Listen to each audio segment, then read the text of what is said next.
Hi. So இப்போ introduction to operating சிஸ்டமில் unit 2ல deadlock அப்படின்ற கொஷின் இருக்குது. ரொம்ப இம்பார்ட்டன்ட் கொஷின். ஸோ அதோடைய அவுட்லைன் எடுத்துக்கிட்டோம் அப்படின்னா ஃபஸ்ட்டு டெட்லாக் ப்ராப்ளம்னா என்ன அப்படின்றத நம்ம தெரிஞ்சுக்கணும். ஸோ நெக்ஸ்ட் அந்த டெட்லாக் அப்படின்னா அதோடைய சிஸ்டம் மாடல் எப்படி இருக்கும்ன்றது தெரியணும். நெக்ஸ்ட்டு டெட்லாக்குடைய கேரக்டரைசேஷன், அதாவது அது என்னென்னு சொல்லுவாங்கன்னா நெசசரி கண்டிஷன்ஸ் ஃபார் டெட்லாக். ஒரு டெட்லாக் வந்து அக்கர் ஆகுது அப்படின்னா அப்போ என்ன கண்டிஷனில் இருந்தது அப்படின்னா அந்த டெட்லாக் வந்து அக்கர் ஆகும். ஸோ அந்த நெசசரி கண்டிஷன்ஸ் பற்றி நம்ம வந்து எழுதணும். நெக்ஸ்ட் அந்த டெட்லாக் அக்கர் ஆகிடுச்சு இல்லை டெட்லாக் வர விடாமல் பண்ணணும் அப்படின்னா ஸோ அந்த டெட்லாக்கை ஹேண்டில் பண்ணுறதுக்கு என்னென்ன மெத்தட்ஸ் வந்து நம்ம யூஸ் பண்ண போகிறோம். ஸோ அந்த டெட்லாக் மெத்தட்ஸ் தான் வந்து 4 டைப்ஸாக வந்து கொடுத்துருப்பாங்க. Deadlock prevention, deadlock avoidance, deadlock detection and recovery, deadlock ignorance. So இது வந்து ஆஸ்ட்ரிச் மெத்தட் அப்படின்னு வந்து சொல்லுவாங்க. ஓகேவா? ஸோ இதை தான் வந்து நம்ம இந்த வீடியோவில் வந்து பார்க்க போகிறோம். இதெல்லாம் இந்த டெட்லாக் ஹேண்ட்லிங் வந்து ஒரு வீடியோவாக வந்து தனித்தனியாக வந்து நான் போடுறேன். அதை வந்து பார்த்துக்கோங்க. ஸோ ஃபஸ்ட்டு வந்து நம்ம அவுட்லைன் படி டெட்லாக்னா என்ன அப்படின்றது முதல்ல தெரிஞ்சுக்கணும். ஸோ டெட்லாக் ப்ராப்ளம் அப்படின்றது என்னது? எ process is waiting for infinite time. அதாவது ஒரு ப்ராசஸ் வந்து அதோடைய எக்ஸிக்யூஷனை கம்ப்ளீட் பண்ணுறதுக்கு நிறைய டைம், அதாவது டைமே கிடையாது, அதாவது இன்ஃபினைட் டைமில் வந்து வெயிட் பண்ணிக்கிட்டே இருக்குது, வெயிட்டிங் ஸ்டேட்லேயே இருக்குது. ஸோ அதோடைய வெயிட்டிங் பண்ணுறதால எந்த ப்ராக்ரஸுமே வரலை, எந்த இம்ப்ரூவ்மெண்ட்டுமே இல்லை அப்படின்னா கண்டிப்பாக அதை வந்து என்னென்னு சொல்லுவாங்கன்னா டெட்லாக் அப்படின்னு வந்து சொல்லுவாங்க. ஓகேவா? அதாவது ஒரு ப்ராசஸ் அதோடைய எக்ஸிக்யூஷனை கம்ப்ளீட் பண்ணுறதுக்கு சம் ரிசோர்ஸ் வந்து தேவைப்படுது.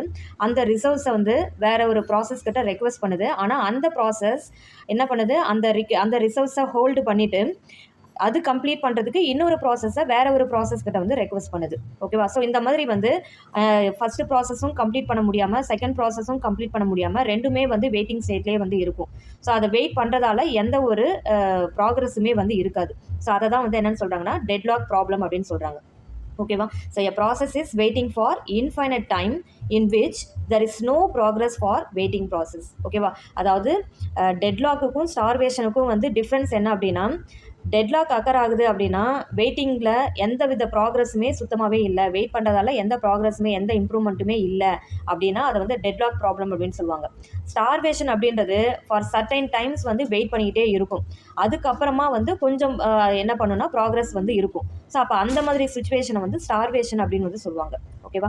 ஸோ நெக்ஸ்ட் வந்து process weights for one another's action indefinitely. அதாவது இன்னொருத்தவங்க அந்த ரிசோர்ஸை ரிலீஸ் பண்ணுவாங்க அப்படின்னு சொல்லிட்டு வெயிட்டிங் ஸ்டேட்லேயே வந்து இருக்குது. ஸோ இன்டெஃபினெட்லி வந்து இருக்குது அப்படின்னா அதை வந்து டெட்லாக் ப்ராப்ளம். ஸோ அதை வந்து எப்படி சொல்கிறாங்க, P1 வந்து waiting for P2's action.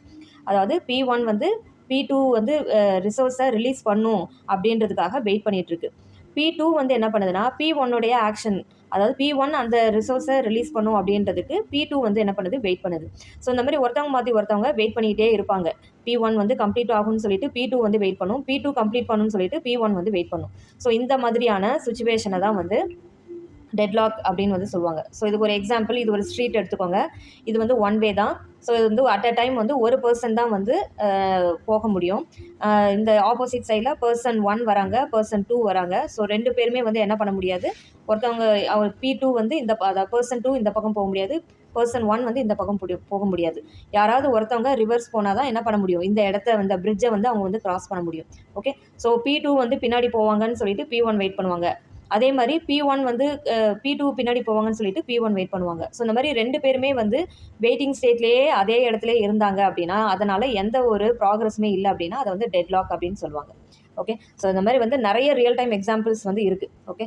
So next வந்து செகண்ட் இது வந்து என்ன சொன்னால் necessary conditions for deadlock or deadlock characterization. So deadlock characterization அப்படின்னாலும் நெசசரி கண்டிஷன்ஸ் ஃபார் டெட்லாக் அப்படின்னாலும் சேம் தான், இதே தான் வந்து நீங்கள் எழுதணும். ஸோ அந்த நெசசரி கண்டிஷன்ஸ் ஃபார் டெட்லாக் அப்படின்னு சொல்கிறாங்கல்ல, அந்த நெசசரி கண்டிஷன்ஸை வந்து காஃப்மேன் கண்டிஷன்ஸ் அப்படின்னு வந்து சொல்லுவாங்க. ஓகே? ஸோ என்னென்ன கண்டிஷன்ஸு ஒரு சிஸ்டமில் இருந்தது அப்படின்னா டெட்லாக் வந்து அக்கர் ஆகும். ஸோ அதை வந்து 4 கண்டிஷன்ஸாக வந்து கொடுத்துருக்காங்க. ஃபஸ்ட்டு கண்டிஷன் என்ன அப்படின்னா mutual exclusion, second one is hold and wait, and third one is no preemption, and fourth one is circular wait. இப்போ மியூச்சுவல் எக்ஸ்க்ளூஷன் அப்படின்றது வந்து என்னது, one resource must held in non shareable mode. ஓகேவா? So ஒரு resource இருக்குது, அந்த resource வந்து non shareable மோடில் இருக்குது. அந்த ரிசோர்ஸை அட் அ டைம் ஒரு ப்ராசஸ் தான் யூஸ் பண்ண முடியும், அது வந்து ஷேரபிள் கிடையாது அப்படின்ற சுச்சுவேஷன் அந்த சிஸ்டமில் இருந்தது. ஒரு ரிசோர்ஸ் இருக்குது அப்படின்னா there is a chances of having deadlock. ஓகேவா? ஏன்னா அதை மற்றவங்க வந்து ஷேர் பண்ண முடியாத மோடில் வந்து இருக்குது அப்படின்னும்போது கண்டிப்பாக வந்து என்னது டெட்லாக் வந்து அக்கர் ஆகிறதுக்கு வாய்ப்பு இருக்குது. அடுத்தது வந்து பார்த்தோன்னா hold and wait. So hold and wait அப்படின்றது என்னது, holding one resource by a process and waiting for another resource. அதாவது ஒரு ரிசோர்ஸை ஒரு ப்ராசஸ் வந்து யூஸ் பண்ணிகிட்ருக்கு, அதோடைய ப்ராசஸை கம்ப்ளீட் பண்ணுறதுக்கு இன்னொரு ரிசோர்ஸுக்காக அது வெயிட் பண்ணிகிட்டும் இருக்குது. ஒரு ரிசோர்ஸை கையில் வச்சுக்கிட்டு இன்னொரு ரிசோர்ஸுக்கு வெயிட் பண்ணுது. இந்த ஸ்டேட்டை தான் வந்து என்னென்னு சொல்லுவாங்கன்னா ஹோல்ட் அண்ட் வெயிட் அப்படின்னு சொல்லுவாங்க. ஆனால் அவங்க அந்த வெயிட் பண்ணுறாங்கள, ஒரு ரிசோர்ஸ்க்காக வெயிட் பண்ணுறாங்கல்ல, அந்த ரிசோர்ஸை வேறு ஏதாவது ப்ராசஸ் வந்து என்ன பண்ணுன்னா ஹோல்டு பண்ணியிருக்கும். ஓகேவா? ஸோ அப்போ எவ்வளோ டைம் வந்து செகண்ட் ப்ராசஸ் வந்து எடுத்துக்கும்னு தெரியாது. ஓகேவா? ஸோ அப்போ இந்த சிச்சுவேஷனை வந்து என்னென்னு சொல்லுவாங்கன்னா ஹோல்ட் அண்டு வெயிட் அப்படின்னு சொல்லுவாங்க. நெக்ஸ்ட் ஒன் வந்து பார்த்தோன்னா no pre-emption. So no pre-emption அப்படின்றது த ரிசோர்ஸஸ் cannot be preempted. அதாவது ஒரு ப்ராசஸ் ஒரு ரிசோர்ஸை வந்து என்ன பண்ணுது அப்படின்னா வச்சு எக்ஸிக்யூட் பண்ணிகிட்டே இருக்குது, ரன் பண்ணிகிட்டே இருக்குது. அப்போது அந்த ரிசோர்ஸு இன்னொரு ப்ராசஸ்க்கு தேவைப்படுது அப்படின்னும்போது நாம் ப்ராசஸ் ஒன்னுக்கிட்ட இருக்கிற ரிசோர்ஸை ஃபோர்ஸ்ஃபுல்லாக வந்து என்ன பண்ண முடியாது, அதுக்கிட்டேருந்து வந்து வாங்க முடியாது. ஓகேவா? எடுக்க முடியாது. ஏன்னா அது வந்து ஆல்ரெடி இன் ரன்னிங் ஸ்டேட்டில் இருக்குது. ப்ராசஸ் ஒன் வந்து ரன்னிங் ஸ்டேட்டில் இருக்குது. அது யூஸ் பண்ணிகிட்டு இருக்கிற ரிசோர்ஸை ஃபோர்ஸ்ஃபுல்லாக வந்து நம்ம வந்து என்ன பண்ண முடியாது, இன்னொரு ப்ராசஸ்க்கு கொண்டு போயிட்டு அதை வந்து கொடுக்க முடியாது. ஓகேவா? ஸோ அதை தான் வந்து என்னென்னு சொல்கிறாங்கன்னா நோ ப்ரீஎம்ஷன். லாஸ்ட் ஒன் என்ன அப்படின்னு பார்த்தோன்னா circular wait. So circular wait அப்படின்னாவே உங்களுக்கு தெரியும், ப்ராசஸ் ஒன் வந்து P2 ப்ராசஸ் 2க்காக வெயிட் பண்ணிகிட்ருக்கு, ப்ராசஸ் 2 வந்து ப்ராசஸ் 3க்காக வெயிட் பண்ணிகிட்ருக்கு, ப்ராசஸ் 3 வந்து ப்ராசஸ் ஒன்னோடைய ஆக்ஷனுக்காக திருப்பி வெயிட் பண்ணிகிட்ருக்கு. ஸோ அப்போ ஒரு சர்க்குலர் வந்து இங்கே வந்து ஃபார்ம் ஆகுது இல்லையா? ஸோ அதை தான் வந்து என்னென்னு சொல்கிறாங்கன்னா சர்க்குலர் வெயிட். ஸோ இப்போ இந்த சர்க்குலர் வெயிட்டில் வந்து பார்த்தோன்னா P1 is waiting for resource that is held by P2. அதாவது P1 வந்து வெயிட் பண்ணுது எதுக்காக அப்படின்னா P2க்காக வெயிட் பண்ணுது. ஏன்னா P2 வந்து P1க்கு தேவையான ரிசோர்ஸை ஹோல்டு பண்ணியிருக்கு. ஓகேவா? ஸோ இப்போ P2 வந்து என்ன பண்ணுது, P2வும் வெயிட்டிங் ஸ்டேட்டில் இருக்குது. எதுக்காக அப்படின்னா P3 கிட்ட தான் P2 கம்ப்ளீட் பண்ணுறதுக்கு தேவையான ரிசோர்ஸ் இருக்குது. அடுத்தது P3 எடுத்துக்கிட்டோம் அப்படின்னா P3 வந்து P1க்காக வெயிட் பண்ணுது. ஏன்னா P3க்கு தேவையான ரிசோர்ஸ் P1 கிட்ட இருக்குது. ஆக மொத்தம் P1, P2, P3 எல்லாருமே வந்து என்ன பண்ணுறாங்க, ஒரு ரிசோர்ஸ்க்காக வெயிட்டிங் ஸ்டேட்லேயே வந்து இருக்காங்க. ஸோ அப்போ இந்த இடத்துல வந்து என்ன ஆகுது அப்படின்னா ஒரு சர்க்குலர் வந்து ஃபார்ம் ஆகுது. ஸோ அப்போ சர்க்குலர் கண்டிஷனில் வெயிட்டிங் வந்து அக்கர் ஆகுது அப்படின்னா அதை வந்து சர்க்குலர் வெயிட் அப்படின்னு வந்து சொல்லுவாங்க. ஓகே. ஸோ நெக்ஸ்ட் சிஸ்டம் மாடல்னா என்ன அப்படின்னு அந்த டைட்டில் அவுட்லைனில் பார்த்துருப்போம். ஸோ சிஸ்டம் மாடல் அப்படின்றது ஒரு எங்கெல்லாம் வந்து நமக்கு டெட்லாக் வந்து அக்கர் ஆகும், என்ன மாதிரியான ரிசோர்ஸஸ் வந்து நம்ம சிஸ்டமில் இருக்கும், ஸோ அந்த ரிசோர்ஸஸ்க்காக ப்ராசஸ் வந்து வெயிட் பண்ணும் அப்படின்னு பார்த்தோன்னா CPU cycles, input output devices, memory.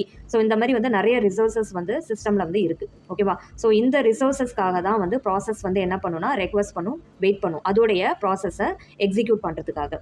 So each process utilises எ ரிசோர்ஸ் as follows.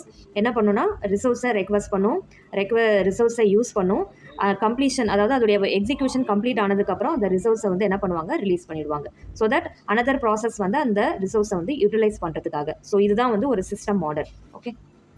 ஸோ ஆக்சுவலாக டெட்லாக் கண்டிஷன்ஸ் அப்படின்னும் போது இந்த 4 கண்டிஷன்ஸுமே ஒரு சிஸ்டமில் அக்கர் ஆகிற போது தான் சைமில்டேனியஸாக இந்த 4 கண்டிஷனுமே ஒரு சிஸ்டமில் அக்கர் ஆகுது அப்படின்னா மட்டும்தான் டெட்லாக் வந்து அக்கர் ஆகும். ஓகேவா?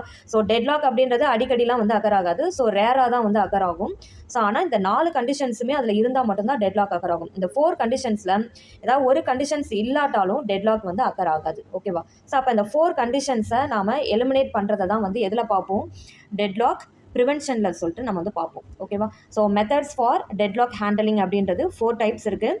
Deadlock prevention, deadlock avoidance, deadlock detection and recovery, and last one deadlock ignorance. So deadlock prevention deadlock avoidance இது எல்லாமே வந்து தனித்தனி வீடியோவில் நம்ம வந்து பார்க்கலாம். தேங்க்யூ.